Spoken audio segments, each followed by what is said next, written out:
Hallelujah, hallelujah. Amen. Mbese muranezerewe? Niba munezerewe muzamure ibiganza turamukanye. Jewe ndanezerewe cyane kuko Imana yashimye ko uyu munsi wa none I am happy because God today tuza tugaterana has allowed us to be together or to gather together tukumva ibyo Imana yaduteguriye. and hear what God has prepared for us, for all of us. Rero iyo Mana niyo gushimwa cyane. That's it, that God who is worthy of praise. Ku Imana yakuraritse Because for God to invite you here nanjye kandarika and to invite me myself here, nibyo kunezererwa Imana. that is something to praise God for. Amen. Kubugihumeka Because so long as still living, still breathing, kubugihumeka so long as still breathing, ukabona utambuka and you can see you can walk. Imana tuyizamurira To icyubahiro. that, let's raise hand high to God. Hallelujah. Hallelujah. Amen. Imana igira neza. Because God is all good. Amen. Tutaratangira Before we kuganira start, ijambo ry'Imana, before we start the preaching of today, abigira umubatizo the students learning about baptism, turabasaba kugira ngo bace muri I uwo will ask muryango them, bigira hariya please go around and go upstairs kugira ngo mwarimu Semana ajye so kubafasha. Divine Semana can see you on your lessons. Rero barizi. They know themselves and they know who they are. Ndashima Imana ko uyu munsi yashimye kunkoresha. Once again, I thank God because God today wants to use me, utilize me. Hari ibyo Imana ishaka kunshishamo kugira ngo nawe bikugereho. There's something God wants to pass through me and to get to you. Ndongera gushima Imana ko mu minsi ishize I thank God once again because in the past few days, twahuye n'ikigeragezo hano ku rusengero. we encounter a trial or a testing in the church. Amazi aradutera. With water flowing into the church. Ndetse yangiza n'ibintu byinshi cyane. And then it destroyed many parts of the church. Uretse Imana yahabaye. But God came through. Ubundi twagomba gusanga rwaguye burundu. Because in truth is the church could be destroyed. Ariko kuko dufite Imana. But because we have a living God. Kandi akaba ariyo yatuzanye aha And that God brought us here. Na n'uyu munsi. And that's even today, even now. Iracyaturwanirira. Hallelujah. Fight for us. Hallelujah. Iyo Mana iracyaturwanirira. The same God still fight for us. Amen. Ni ukuri shimye Imana cyane. In truth, I thank God a lot. Wibuke ko hano mu minsi ishize hasaga nabi. Because in the past few months the church looked ariko kuko Imana yacu itabura uko igenza. But because God has his own ways and his own means, mu kanya gato ibihagize neza. in a very short moment everything came back to normal. Amen. Amen.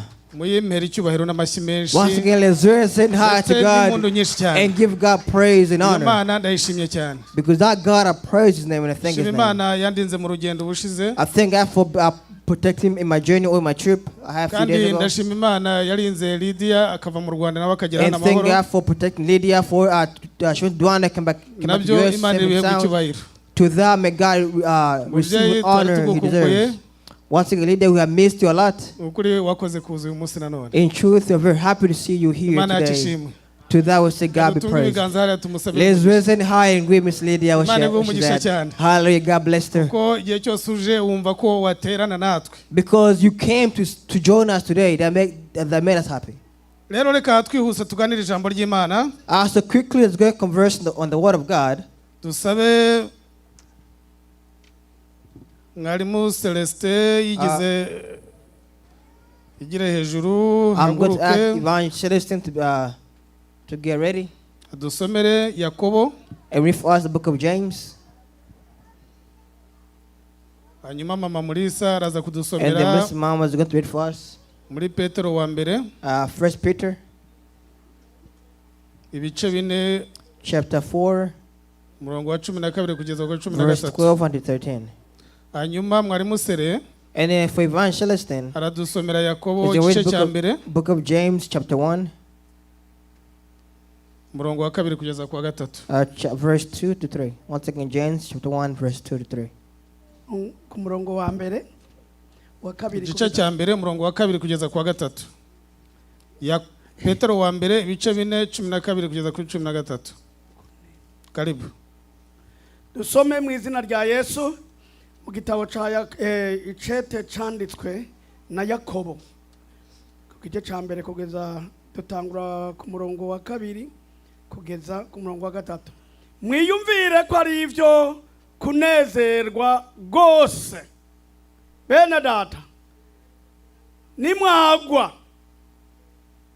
mu bibagaragaza bitari bimwe mumenye yuko ibibagerageza kwanyu bitera ukwihangana. Amena. Amena. Dusubiremo neza.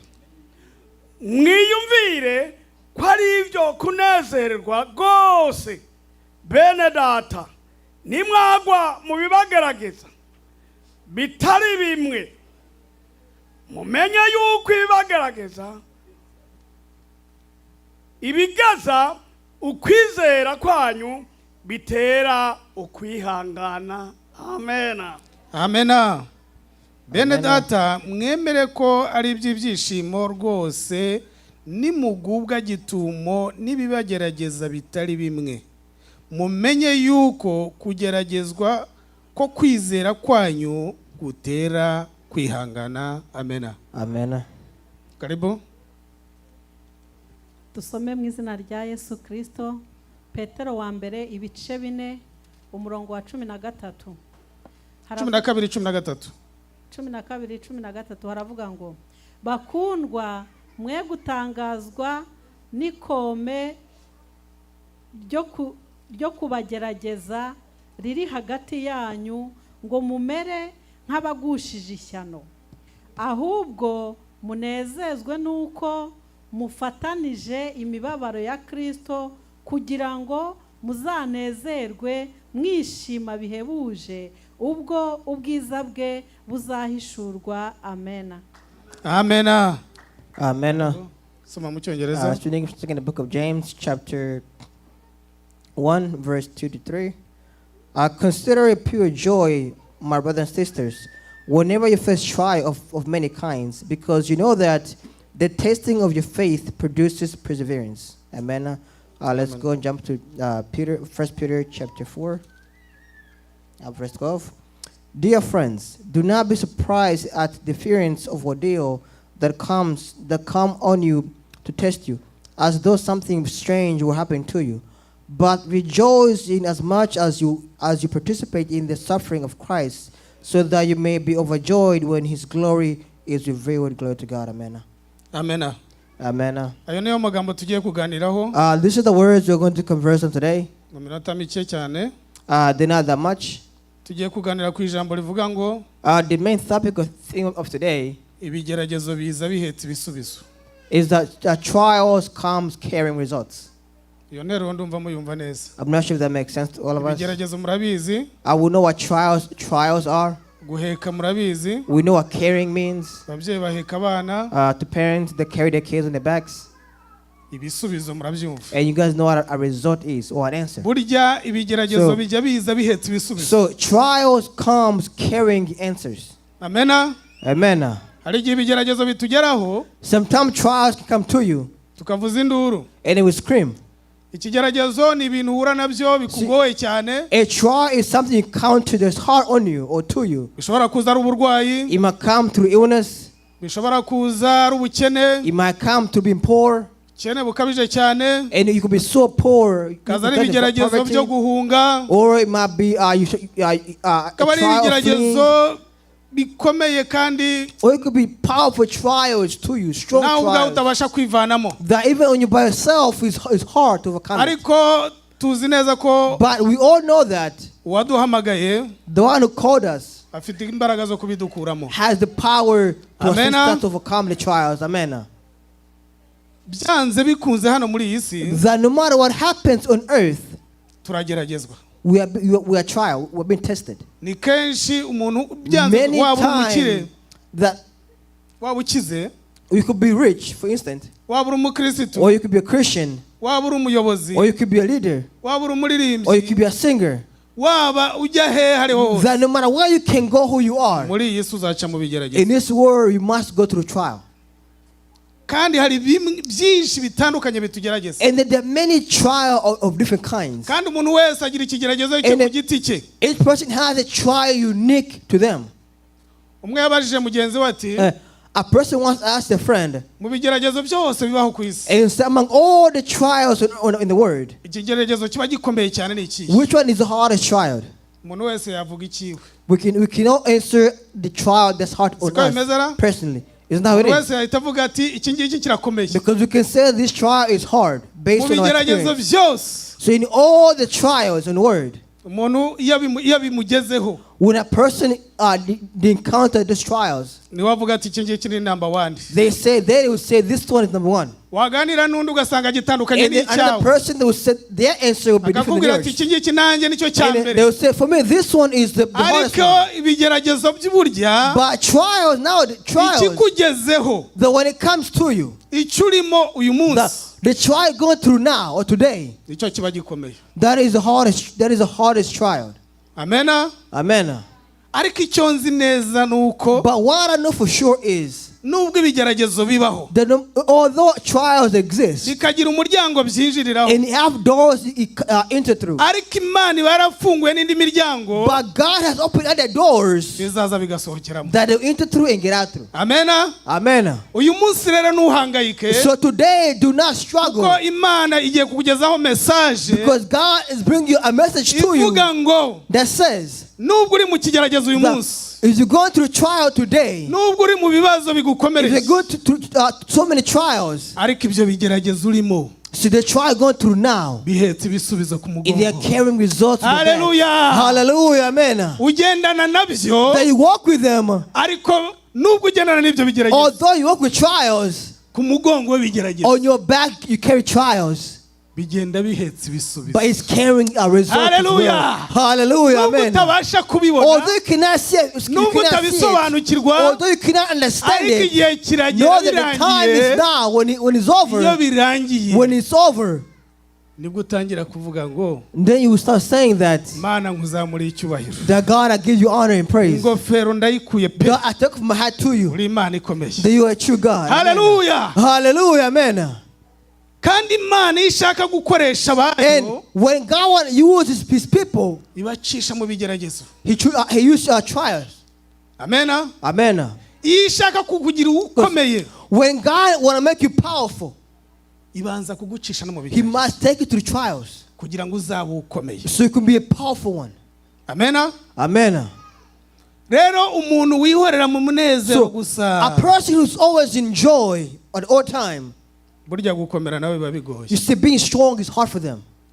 kuko iyo ahuye n'akantu gato Because whenever they come to a small issue, niho havuza induru, they will scream, niho intambara zivuka, akatangira kwitwaza abantu, they'll bring war, cycle to people, ukavuga ngo nibo babiteye. and they'll start blaming others. ariko ibigeragezo iyo bije But when trial comes, ngo nugubwa gitumo n'ibigeragezo do not be surprised when trials come. n'ibigutungura ukabona biraje, That when trials come, do not be surprised. ngo ntukabone ko wagushije ishyano, That do not be surprised. ntukaboneke ko wahuye n'ibibazo biteye ubwoba, Do not look like you are seeing you are being tested. ahubwo No. uje ubona yuko But rather see that hagiye kuba kugeragezwa kwizera kwawe, your faith is being tested instead. maze nawe utuze And they use you to calm down fatanye imibabaro na Kristo, and share your suffering with Christ. byanze bigunze bizahera. And no matter what, your trial will end. amena. Amen. mu bigeragezo rero duhura nabyo So in the trial we encounter, ntabwo n'umwe ushobora kubikwepa, that nobody can invade them. byaje ntushobora kubikwepa. When it comes, unfortunately, you cannot invade them. umuntu ashobora kurasa, Somebody might shoot, yajya kurasa ukagira icyo ugakwera, and when they shoot, you can dodge, cyangwa ukicara hasi, or you can duck down. abasirikare bo bararyama Because soldiers, they will lie kugira ngo down, amasasu ace so hejuru, the bullets will fly over the head. ariko ikigeragezo iyo But cyaje when the trial comes, ahantu kiva rero, where it comes, where it exists, imana ishobora kwemera ko kikugeraho. God might allow the trial to come. icya kabiri, And secondly, satani ahora ahigahiga azerera Satan is always looking and searching kugira ngo akugerageze. to test you. ikindi nanone, And third, umuntu bwe a person themselves, ashobora kukugerageza, they might test you, ndetse nawe ubwawe ushobora kwihamagarira ikigeragezo. and you might call a trial on yourself. amena. Amen.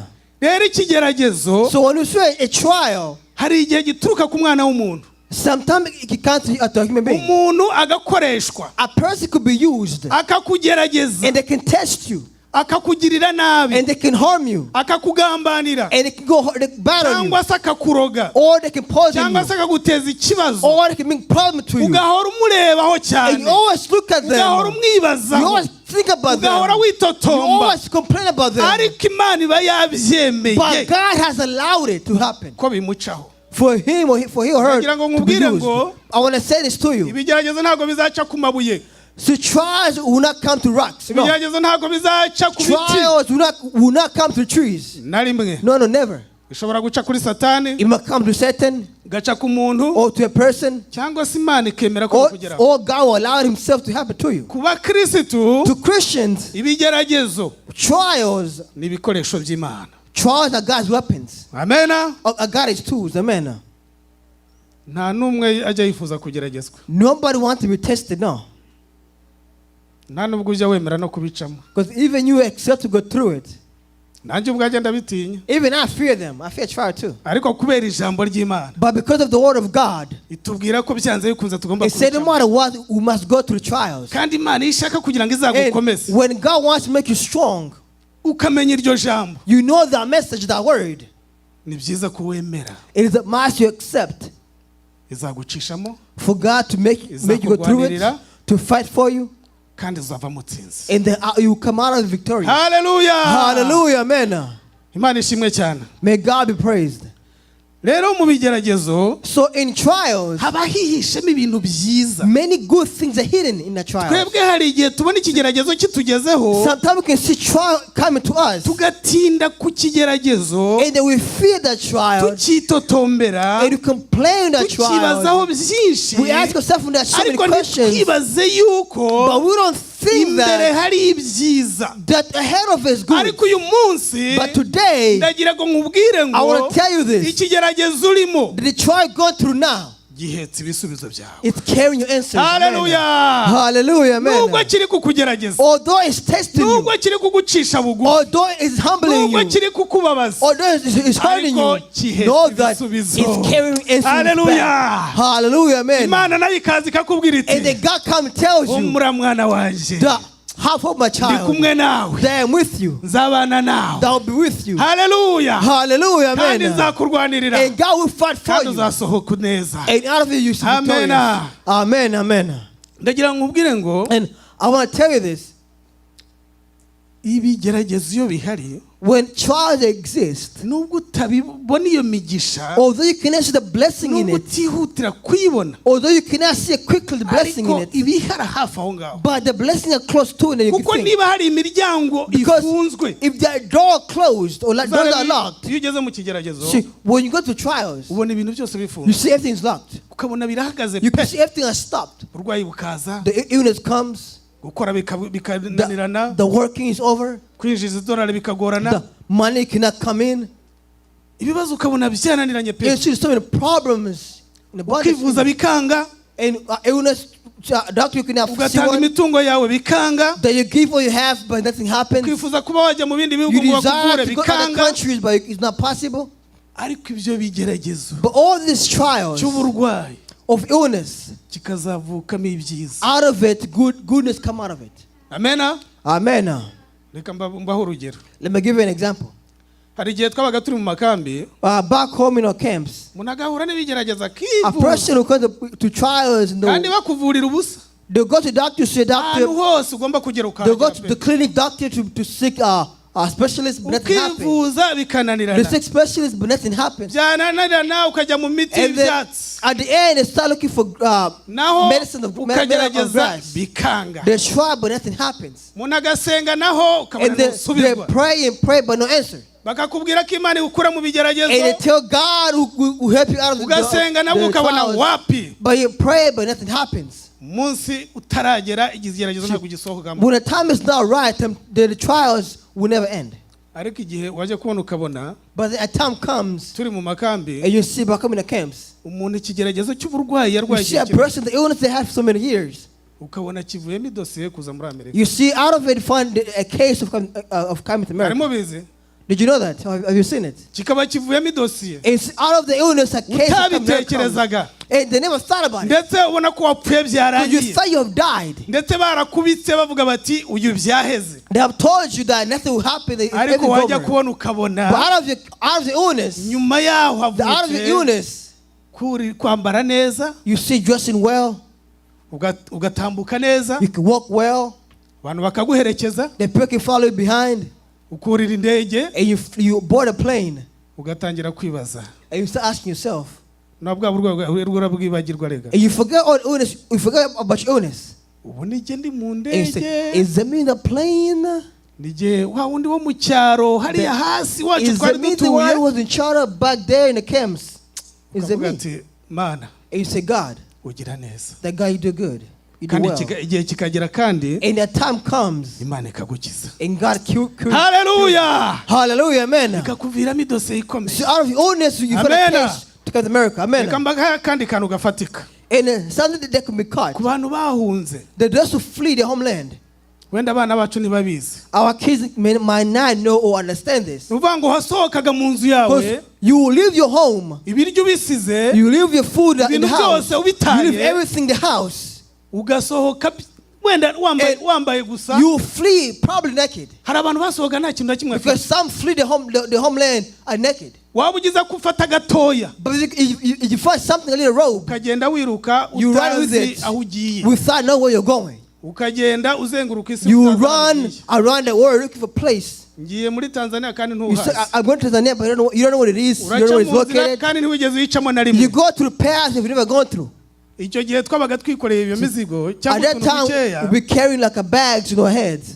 wibazaga ko ubuzima burangiye. To yourself, you said life is over. Icyo kigeragezo waravuga ati Mana, So that sinzi niba You nzakivamo. say, God, I don't know if I will leave the child. Yewe n'abari bafite amahera muri banki And even bayasizeho. those who mind their banks, they will leave the money and they will flee the homeland. Yewe umubyeyi wanjye yari yaranze guhunga See, avuga ati ntabwo nagenda afite ubusa. My parents said she will not flee without nothing. Pe tumusiga mu gihugu Said aravuga ati no. wapi. So we lived her in the homeland and we flee, but she left, she stayed. Icyo gihe turi mu mashyamba, See, when they were in the forest hiding, wabonaga ko ubuzima bwaheze burundu. you see that life is over. You think life Wabonaga ko is utazongera over. kubaho na rimwe. You think yourself that you will not live. You die. Utabona aho uryama, You cannot find a place to sleep. utabona ibyo wiyorosa, You cannot find anything to eat. umubu ukurye ukurira When a hano, mosquito bites you here, warangiza ukawumvira aha ngaha, and then it will bite you in your thighs, ukongera ugashima ku maguru, and they bite you in your feet, ukongera ukazamuka ugashima and then it will fit iruhande, you in your forehead again, ukishima mu or mugongo, if it bites you in your back. wabuze uko ubigenza. Then you find nothing you could do. Gukaraba, Even cleaning yourself or showering, ugacunga ahantu hari ibyatsi, you find a place where there's grass, ukagenda ucishamo ibirenge, and then you ucishamo put ibirenge. your hands out of the grass. Ubundi ukagira utya, You use the water do. You Ugakaraba use mu maso. the water do of the grass to Ugakaraba wash mu maso. to wash your face. ibyo ni ibigeragezo bikomeye Do cyane. the trials. Ababikoze ni bande, imyate ku Who maguru, have done it? ibyatsi mwarabikarabye. Have you cleaned your Urume. grass? Harimo Use- abatabiciyemo disi. Many they use water do to wash themselves. Gukaraba, So washing yourself or washing Koga. yourself or showering, kugenda uca mu byatsi ugira gutya, then you go to the grass. ukoga. That you use the grass, the water of the grass. Icyatangazaga rero, See, the major thing was iyo amazi yamara gukamuka, that after the water have died down, usanga amaguru yabaye umweru, you see your leg is white. nta tuvuta, There's no nta lotion. gasabune. There's no Ahubwo lotion. There's no soap. wagiye uvuga ko ugiye koga, But you say you are going to clean yourself, ahubwo amaguru ahise ahinduka umweru gusa but gusa. then your face Mu maso became ahise ashy. ahinduka nabi. Your face became ashy. Umva ibyo bigeragezo nawe, So these were trials.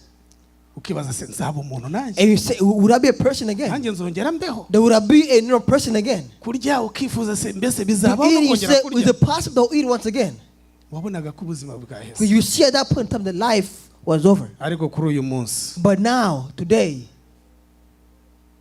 tutaragera kuri uyu munsi, before we arrive today, ubonye agahenge, when you are lucky enough, nko kwa kundi Bujeni yahoze atubwira, like Eugene said earlier, ugacana mu ziko, that you find some charcoal to create fire. bikugoye When it's hard, urwana n'iziko. you found with the stove, you start Abamama murabizi, to the parents, moms. bigoye cyane. When the fire could not come. Ariko uyu munsi But today, ntabwo wibazaga neza niba uzicara mu modoka. you have never Ninde considered kuri you icyo gihe drive a car. yatekereza ko azagenda mu Who modoka? considered to have a car back home? Ninde watekereza ko Whoever considered azatwara imodoka ye that one bwite? day they drive their own car. Uri muri ibyo bigeragezo, To that trials, whoever ni gute considered to drive their watekereza car. yuko uzicara muri Amerika? Whoever considered to be sitting in America. Amena. Amen. ariko ibyo bigeragezo nubwo wari But birimo those trials, you already went through it. nanjye nari mbirimo Even I myself went through ntabwo it. nari nzi ko bihetse I've kuzajya never muri Amerika considered my trouble carrying come to ntabwo nari America. nzi ko I never bihetse considered that you were carrying. ko nzagendesha imodoka I will yanjye. drive my own car. Amen. kuko data ntayo yari afite Because my father didn't have a car. Iwacu My nayo bari father, bafite. biological father. amena Amen. ariko ibyo bigeragezo But those trials, byari bihetse they ibisubizo were carrying answers. Hallelujah. Amen. uyu munsi ndashima Today I uwiteka thank God, I thank imana Heavenly ikora imirimo Father. n'ibitangaza Because God created haleluya miracles. Amen. nk'uko bujene Like yabivugaga you said earlier, urateka uhagaze that you are standing here now. urituma ahantu heza You can go and worship in a ntabwo good biri place. kujya hanze You don't go outside. iyo to go to bakubwiye ngo ujye worship. hanze You don't go far away. ugira ubwoba bwinshi Worship. Because back then you were feared. ibintu byose of ubirangiriza worship. mu nzu But now everything's in the home. iyo mana itagira neza The God that does well, the imana God that igira does neza wonder. kuko mwayimereye A God amashyiramo does wonder. There's applause to Him. Amen. amena Amen. ni ukuri ibigeragezo urimo So the trial going through now, izo ntambara uri kurwana the war you are fighting ibyo now, bibazo wabuze uko ubigenza that probably you cannot find answers to, wabuze uko ubivamo that you don't know how you can overcome it, wimera nk'umuntu wagushije ishyano that you feel like you have failed. ahubwo uyu munsi But wumve rather yuko today, know that, understand this. bihetse ibisubizo That it's byawe carrying your answers. Amen. haleluya Hallelujah. bihetse ibisubizo byawe It's carrying your answers.